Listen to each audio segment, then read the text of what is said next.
Good morning, student. Welcome to Golden Public School. This is Arun Chaudhary. बच्चों, आज की इस वीडियो में हम लोग सब्जेक्ट इंग्लिश ग्रामर है. इस इंग्लिश ग्रामर में हम लोग आज टेंस सीखेंगे. टेंस क्या है, कितने प्रकार के टेंस होते हैं, उसके काइंड्स क्या है, ये सारी चीज़ जो है आज इस वीडियो में हम लोग देखेंगे.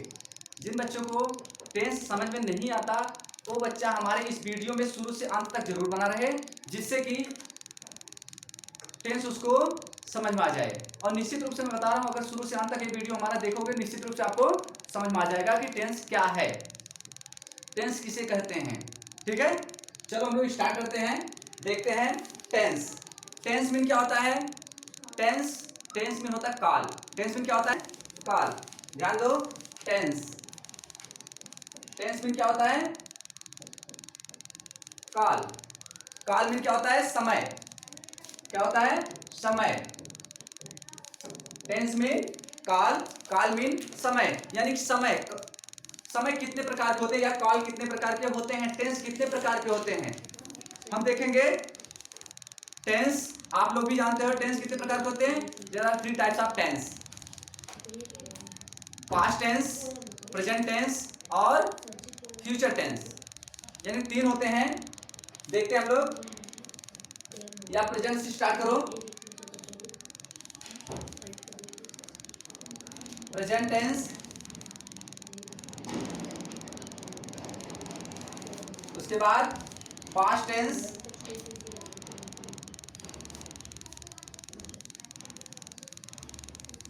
अगला है फ्यूचर टेंस. फ्यूचर टेंस अगर आपसे कोई पूछे टेंस कितने प्रकार के होते हैं तो आप बताओगे there are 3 types of tense. Present, past, future. यानी present tense, past tense, future tense. Okay. पहला अगर कोई आपसे पूछ रहे टेंस किसे कहते हैं तो बताओगे टेंस मीन काल. काल मीन समय. समय कितने होते हैं? 3 होते हैं. यानी कि काल कितने होते हैं? 3 होते हैं. वर्तमान काल, भूतकाल और भविष्य काल. अब हम ये देखेंगे कि प्रेजेंट को क्या कहते हैं, पास्ट को क्या कहते हैं, फ्यूचर को क्या कहते हैं. प्रेजेंट मीन होता है वर्तमान काल. वर्तमान काल. प्रेजेंट टेंस क्या होता है? वर्तमान काल. और पास्ट मीन भूतकाल. भूतकाल. फ्यूचर मीन भविष्य काल. भविष्य काल. फ्यूचर मीन क्या होता है? भविष्य काल. जब हम लोग अब वर्तमान काल किसे कहते हैं? जिसमें हम लोग जी रहे हैं, जो इस समय जो काम कर रहे हैं, ये क्या है? वर्तमान काल. जो अभी हम लोग कर रहे हैं जिसमें है वर्ड आए. क्या आएगा? है, हूं, हो, ऐसा वर्ड आता है कि नहीं? तो क्या होते हैं वहां पे? वो वर्तमान काल होता है. जैसे मैं काम कर रहा हूं, मैं पढ़ रहा हूं, मैं लिख रहा हूं, जिसमें है लास्ट में आ जाए वो क्या होगा? वर्तमान. यानी कि ये जो चल रहा है ये कौन सा काल चल रहा है? वर्तमान काल चल रहा है. यानी कि जो बीत चुका है, जो पीछे छूट चुका है, जो पीछे हम लोग कर चुके हैं, वो क्या है? भूतकाल उसको बोलते हैं. उसको क्या बोलते हैं? भूतकाल. फिर से एक बार सुनो. वर्तमान काल किसे कहते हैं? यानी कि जो चल रहा है जिसमें है वर्ड आए. क्या आ जाए? जिसमें है, हूं, हो, ऐसा वर्ड आ जाए वो क्या होगा? वो वर्तमान काल होगा. ओके. और भूतकाल यानी कि जो काम हम लोग पीछे छोड़ के चले आए हैं या जो काम हम लोग कर चुके हैं, वो जो पीछे चला गया है जो समय, वो क्या कहेंगे? भूतकाल. जैसे कहें कि हम पिछले साल कक्षा 3rd में थे या 1 में थे जिसमें वर्ड आ जाए, था, थे, थी वर्ड जिसमें आ जाए, वो क्या होगा? पास्ट टेंस होगा. आगे समझ में? जिन हिंदी वाक्यों में आप था, थे, थी वर्ड अगर देखोगे लास्ट में, वो समझ जाओ कि ये पास्ट टेंस के बारे में यानी कि भूतकाल के बारे में बता रहा है. किसके बारे में बता रहा है? भूतकाल के बारे में बता रहा है. ओके. और जिसमें है आ जाए तो वो समझ जाओ ये वर्तमान काल के बारे में बता रहा है. ओके, समझ में आ गया? और फ्यूचर में, फ्यूचर को कोई देखा नहीं है.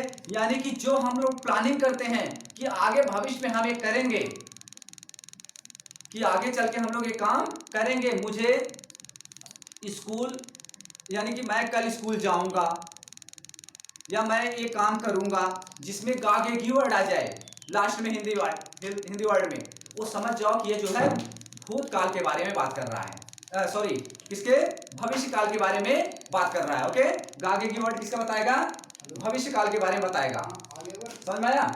और भूतकाल के बारे में क्या बताया था, जिसके जिन हिंदी वाक्यों के अंत में क्या आ जाए, था थे थी। अगर ऐसा वर्ड अगर कोई भी है तो समझ जाओ कि किसके बारे में बात कर रहा है, ये भूतकाल के बारे में बात कर रहा है। ओके, समझ में आ गया। यानी कि वर्तमान और भूत, भविष्य, हम लोग इसके बारे में समझ गए। अब हम देखेंगे कि ये जो प्रेजेंट है, पास्ट और फ्यूचर। अब सबसे पहले हम ये देखेंगे टेंस। टेंस के मान लेते हैं, टेंस के कितने भाई हैं, 3 भाई हैं। कितने भाई हैं, 3। कौन कौन है, प्रेजेंट टेंस है, और दूसरे का नाम पास्ट टेंस है, और तीसरे का नाम फ्यूचर टेंस है। आगे समझ में। अब ये तीनों भाई टेंस मान लो ये तीनों का ये पिता है। अब इसके जो है 3 लड़के हैं, ऐसे समझ लो। इसके कितने लड़के हैं, 3 लड़के हैं। कौन कौन है, टेंस के 3 लड़के कौन कौन से, प्रेजेंट है, पास्ट है और फ्यूचर है। अब इनके जो प्रेजेंट है, पास्ट है और जो फ्यूचर है, इनके भी 4 लड़के हैं। अब कौन कौन 4 लड़के हैं, अब उसको भी हम लोग देख लेते हैं। देखते हैं, पहले हम प्रेजेंट के देखते हैं। प्रेजेंट देखते हैं। प्रेजेंट में क्या होगा, प्रेजेंट टेंस का प्रेजेंट इंडेफिनिट टेंस। इसके पहले लड़के क्या नाम है, present indefinite tense.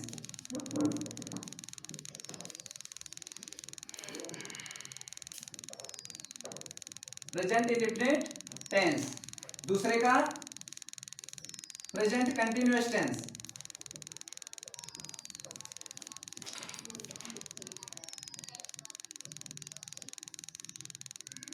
Tense, present indefinite tense, present continuous tense, और तीसरे का नाम क्या है, present perfect tense. Present perfect tense, present perfect tense, और अगले का प्रेजेंट परफेक्ट कंटिन्यूअस टेंस।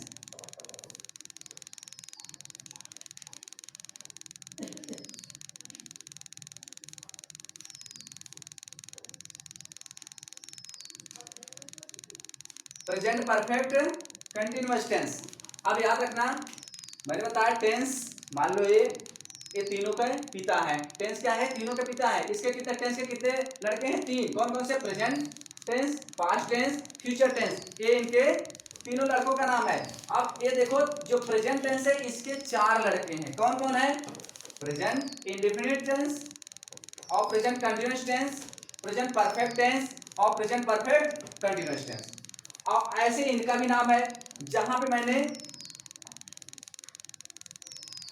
मैंने एक प्रेजेंट लिखा है, जहां पे मैंने प्रेजेंट लिखा है, यही सब के स्थान पे क्या लिख दोगे, पास्ट। क्या लिखोगे, पास्ट लिखोगे, और आगे वाला वर्ड जोड़ दो। इसके भी 4 लड़के हैं, इनके भी 4 लड़के, यानी कि पास्ट इंडेफिनिट टेंस हो जाएगा। फिर यहाँ पे पास्ट कंटिन्यूअस टेंस हो जाएगा, फिर पास्ट परफेक्ट टेंस हो जाएगा, उसके बाद पास्ट परफेक्ट कंटिन्यूअस टेंस हो जाएगा। ओके, इसी तरह जो है जहां प्रेजेंट लिखे हो, अगर मैं यहाँ पे फ्यूचर लिख दिया तो फ्यूचर इंडेफिनिट टेंस हो जाएगा, फिर फ्यूचर कंटिन्यूअस टेंस हो जाएगा, फ्यूचर परफेक्ट टेंस हो जाएगा, और फ्यूचर परफेक्ट कंटिन्यूअस टेंस हो जाएगा। ओके, इस तरह जो है हम चारों के बारे में हम लोग जान लेंगे कि यानी फ्यूचर के कितने पार्ट होते हैं, पास्ट के कितने पार्ट होते हैं, और प्रेजेंट के कितने पार्ट होते हैं। ठीक है, आगे समझ में। अब ध्यान देना, अगर कोई आपसे पूछे कि प्रेजेंट के कितने पार्ट हैं, कितने, प्रेजेंट टेंस को कितने पार्ट में डिवाइड किया गया बताओगे, प्रेजेंट इंडेफिनिट टेंस में, प्रेजेंट कंटिन्यूअस टेंस में, प्रेजेंट परफेक्ट और प्रेजेंट परफेक्ट कंटिन्यूअस, यानी कि 4 में। कितने में, 4 में, यानी 4 में। इसको भी 4 में डिवाइड किया गया, और इसको भी 4 में डिवाइड किया गया है। लेकिन आज हम लोग केवल जो है किसका सीखेंगे, प्रेजेंट इंडेफिनिट टेंस का सीखेंगे। किसका सीखेंगे, प्रेजेंट इंडेफिनिट टेंस। चलो देखते हैं प्रेजेंट इंडेफिनिट टेंस है क्या। चलो स्टार्ट करते हैं।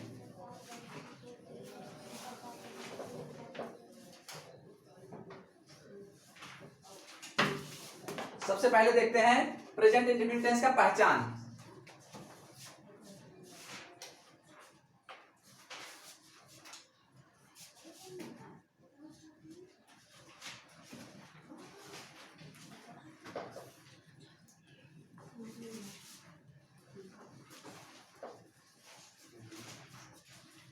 प्रेजेंट इंडेफिनिट टेंस पूर्ण वर्तमान काल।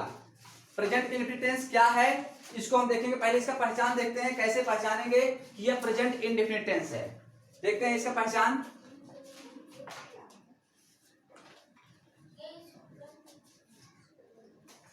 जिन हिंदी वाक्यों के अंत में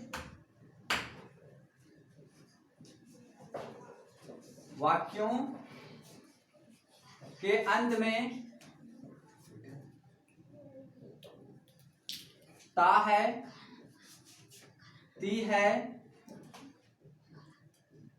ते है, ता है, ती है, ते है आदि शब्द आते हैं, आदि शब्द आते हैं, आदि शब्द आते हैं, वह प्रेजेंट इंडेफिनिट टेंस कहलाता है। इंडेफिनिट टेंस कहलाता है। ओके, जैसे जैसे राकेश बाजार जाता है, बाजार जाता है। अब एकदम वेरी सिंपल, सबसे पहले हम ये देखें, कोई भी अगर हिंदी वाक्य आपको दिया है, सेंटेंस दिया है, सबसे पहले हम कोई भी टेंस दिया तो उसके पीछे यानी कि लास्ट में देखते हैं कि उसके लास्ट में आया क्या है। अगर उसके लास्ट में ता है, ती है, ते है, तो है, अगर ऐसा वर्ड आया है ता ते ती के बाद है अगर आया है लास्ट में, कोई भी सेंटेंस दिया है, टेंस पहचानने का सबसे आसान तरीका कि कोई भी सेंटेंस दिया हमको सेंटेंस के सबसे पहले पीछे जाना है। पीछे हम देखेंगे क्या आया है, ता है। अगर ता है तो ये हम समझ जाएंगे तुरंत कि कौन सा टेंस है, प्रेजेंट इंडेफिनिट टेंस है, जिसमें ता है, ती है, तो है। अगर ऐसा आ जाए तो समझ जाओ वो प्रेजेंट इंडेफिनिट टेंस है। ओके, अब इसके कुछ रूल देखते हैं, या सबसे पहले हम ये देखते हैं कि रूल क्या है। सबसे पहले हम क्या लिखते हैं, सब्जेक्ट, उसके बाद क्या लिखते हैं, वर्ब का फर्स्ट फॉर्म में एस या ईएस लिखते हैं, उसके बाद ऑब्जेक्ट, उसके बाद ऑब्जेक्ट लिखते हैं। जैसे हमको यही जो है ट्रांसलेट करना है, राकेश बाजार जाता है, अगर हम इसको इंग्लिश में ट्रांसलेट करेंगे कैसे करेंगे वो भी हम देखते हैं। जैसे राकेश बाजार जाता है, तो राकेश बाजार जाता क्या है कि राकेश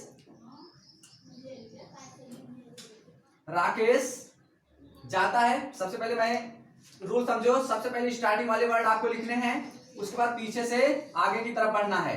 पहले वाला वर्ड लिखना है, फिर पीछे से एक एक करके आगे की तरफ बढ़ना है। तो पहले हमने लिख दिया राकेश, उसके बाद जाता है। जाता है कि इंग्लिश क्या होता है, गो। जाता है कि इंग्लिश गो। उसके बाद क्या होता है, बाजार, टू द मार्केट। ओके, लेकिन अब देखो हमने यहां क्या लिखा है, सब्जेक्ट हो गया, यानी जो काम कर रहा है, जो काम कर रहा है उसे हम क्या कहेंगे, क्रिया का संपादन करने वाला क्या कहलाता है, कर्ता कहलाता है। यानी जिसके द्वारा काम किया जाता है उसे क्या कहते हैं, कर्ता या सब्जेक्ट कहते हैं। तो इसमें काम कौन कर रहा है, राकेश। तो राकेश की इंग्लिश हमने यहाँ पे लिख दिया। ओके, उसके बाद वर्ब आता है, यानी कि राकेश क्या कर रहा है, तो ये हो गया वर्ब, यानी जाता है। तो जाने की इंग्लिश यहाँ हो गया, और बाजार, बाजार की इंग्लिश तो हो गया टू द मार्केट। लेकिन अभी आप बोलोगे कि सर ये जो एस या ईएस ये तो आपने लगाया नहीं। अब हाँ ये समझो, एस या ईएस का प्रयोग होता है कहाँ, ये भी देखो, इसके रूल होते हैं। आप देखो, सबसे पहले हम देखेंगे वोवेल। वोवेल कितने होते हैं, 5 होते हैं। कौन कौन से, जैसे ए, ई, आई, ओ, यू। अगर कोई भी वर्ब, यहाँ पे कोई भी वर्ब दिया, यानी जो वर्ब दिया है, वर्ब के लास्ट में हमको यह देखना है कि अगर इनमें से कोई आ जाए, चाहे ए आ जाए, चाहे ई आ जाए, चाहे आई आ जाए, चाहे ओ आ जाए, चाहे यू आ जाए, कहाँ पे, वर्ब के लास्ट में। लेकिन इसके साथ साथ और कुछ वर्ड होते हैं, जैसे अगर ए आएंगे तो ठीक है, लेकिन ए भी आते हैं, C H, double S, T H और एक्स, उसके बाद जेड।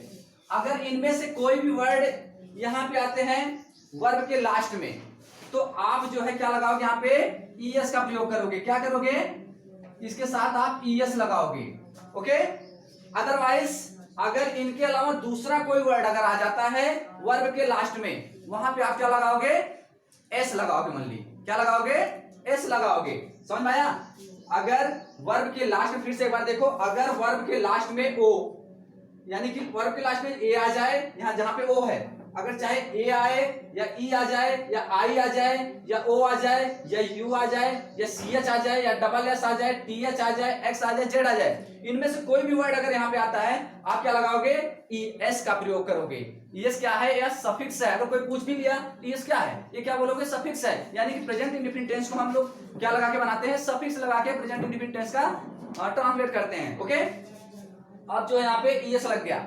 अगर अदरवाइज इनके अलावा दूसरा कोई वर्ड अगर आता है वर्ब के लास्ट में, वहां पे ओनली एस लगाओगे। इसके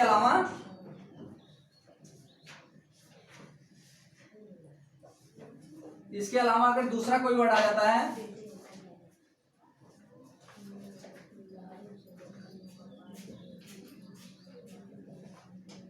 तो एस का प्रयोग किया जाता है, प्रयोग किया जाता है।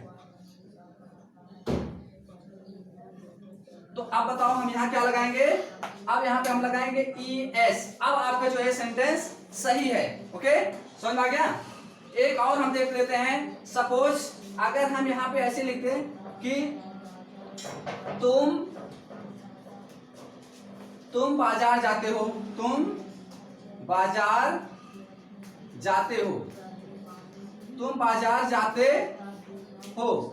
अब अगर हमको इसका ट्रांसलेट करना हो तो कैसे करेंगे, इसका भी वही कहोगे सर जी, वही भी तो वही है। हाँ देख लो, वही करते हैं, ट्रांसलेट करते हैं। पहले इसमें काम कौन कर रहा है, तुम। पहले इसकी इंग्लिश लिखेंगे, फिर इसकी इंग्लिश, उसके बाद इसकी इंग्लिश। तो तुम की इंग्लिश क्या होता है, यू। उसके बाद जाना की इंग्लिश क्या होगा, गो। और उसके बाद बाजार की English to the market, to the market. अब बताओ यहाँ पे एस लगेगा, एस लगेगा, यहाँ पे भी क्या है, ओ है, तो यहाँ पे एस लगाएंगे, एस लगाएंगे।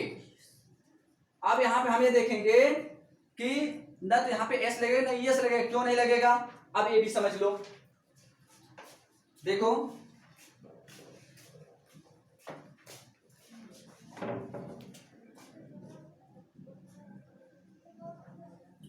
याद रखना, प्रेजेंट इंडेफिनिट टेंस में प्लूरल नाउन के साथ वर्ब में एस या एस का प्रयोग नहीं किया जाता है। अब प्लूरल नाउन कौन कौन से होते हैं वो भी ध्यान दो।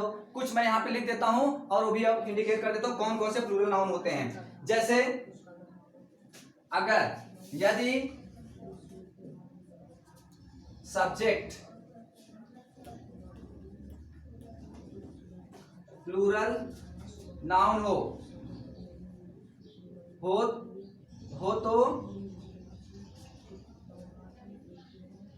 प्रेजेंट इंडेफिनिट या वर्ब लिख लो, वर्ब में एस या ईएस का प्रयोग नहीं किया जाता है, नहीं किया जाता है।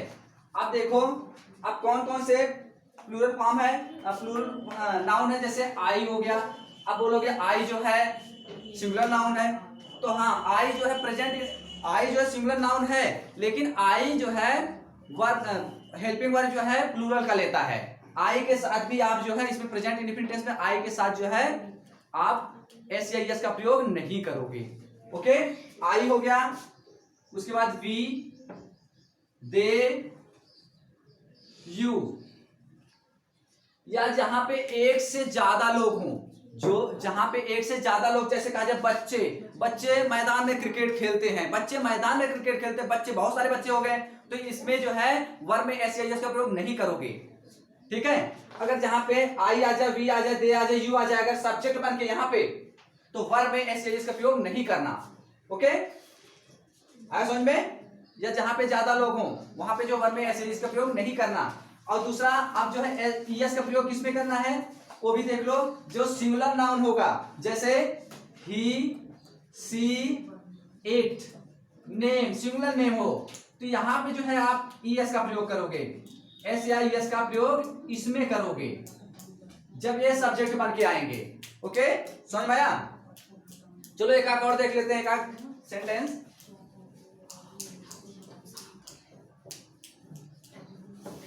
जैसे जैसे दिया जाए, बच्चे मैदान में क्रिकेट खेलते हैं। बच्चे मैदान में क्रिकेट खेलते हैं, हमने बताया कि इसको कैसे समझेंगे, कौन सा टेंस है, पहले टेंस ही समझना आपको, तभी जो है ट्रांसलेट कर पाओगे, नहीं पता लगा ये लास्ट में दूसरा कोई वर्ड आ गया और तुम लोग ऐसे यस का प्रयोग करोगे तो गलत हो जाएगा। सबसे पहले आप ये देखोगे कि लास्ट में आया क्या है, ता ते ती वर्ड, यानी ता है, ती है, ते हैं, तो है, अगर ऐसा वर्ड आएगा तभी जो है ये रूल उसमें लगाना, नहीं तो नहीं लगाना है। ओके, अब देखो बच्चे मैदान में क्रिकेट खेलते हैं, तो अब हम इसको कैसे ट्रांसलेट करेंगे। अब देखो बच्चे, अब बताओ बच्चे एक बच्चा है कि बहुत सारे बच्चे हैं, तो बहुत सारे बच्चे हैं, यानी कि नाउन कैसा है, प्लूरल नाउन है, बहुवचन में है। जब बहुवचन रहेगा तो वर्ब में हम लोग ऐसे इसका प्रयोग नहीं करेंगे, तो कैसे लिखेंगे, पहले इसकी इंग्लिश लिखेंगे, फिर पीछे से आगे की तरफ बढ़ते चले आएंगे। ठीक है, इस तरह जो हम लोग ट्रांसलेट कर लेंगे। जैसे देखो पहले बच्चे की इंग्लिश लिखो, द चिल्ड्रन, द चिल्ड्रन हो गया। उसके बाद किसका इंग्लिश लिखेंगे, अब देखो चिल्ड्रन बहुत सारे बच्चे हैं, तो वर्ब में इसमें एस एस का प्रयोग नहीं करोगे। उसके बाद खेलते हैं, खेलते हैं, खेलते हैं इंग्लिश क्या होगा, आप यहां पे लिखोगे खेलना की इंग्लिश प्ले, प्ले हो गया। अब देखो यहाँ पे आप जो है वर्ब में इसमें एस एस का प्रयोग नहीं करोगे। ओके, क्या खेलते हैं, cricket, the children play cricket, the children play cricket. आप देखो क्रिकेट इंग्लिश हो गया, उसके बाद क्या आता है, मेक इंग्लिश इन, उसके बाद the field, the field. Okay, इस तरह जो हम लोग ट्रांसलेट कर लेते हैं। एक छोटा सा और हम लोग देखते हैं, जैसे मोहन या रीता, रीता खाना पकाती है, रीता खाना पकाती है। अब इसको हम लोग ट्रांसलेट करते हैं। अब देखो सबसे पहले हम क्या लिखेंगे, रीता, ये भी देखो यहाँ पे लास्ट में क्या है, ती है, यानी कि प्रेजेंट इंडिफिनिट टेंस है। याद रखना, बार बार आपको पीछे ही देखना पहले, अगर इसके अलावा दूसरा कोई वर्ड आ गया तो जो है गलत हो जाएगा, यहाँ पे इस रूल से नहीं होगा वो। ठीक है, रीता खाना पकाती है, क्या लिखोगे सबसे पहले, रीता, उसके बाद पकाना की इंग्लिश रीता कुक। अब कुक हो गया। अब रीता क्या है, रीता तो एक ही है, सिंगुलर नाउन है, तो हमने बताया था जो सिंगुलर नाउन रहेगा उसके वर्ब में एस एस का प्रयोग करोगे। तो अब देखो यहाँ पे के आ गया, तो उसमें हम जो बताए थे, तो वहां पे हमने बताया था जितने भी वर्ड में बताया था उसमें जो है क्या बताया था, अगर वावेल रहे यहाँ पे लास्ट में वर्ब के, या C H, double S, T H, X और जेड, अगर ए वाले वर्ड होते हैं तभी ई एस लगाना, नहीं तो नहीं लगाना है, बाकी एस लगाना है। तो अब देखो यहाँ पे के आया है, तो यहाँ पे क्या लगाओगे, एस लगा दोगे। Rita कुक्स the food, the food. Okay, इस तरह जो हम लोग ट्रांसलेट प्रेजेंट इंडेफिनिट टेंस का करते हैं। ये जो है अफर्मेटिव का है। उसके बाद हम जो है किसका सीखेंगे,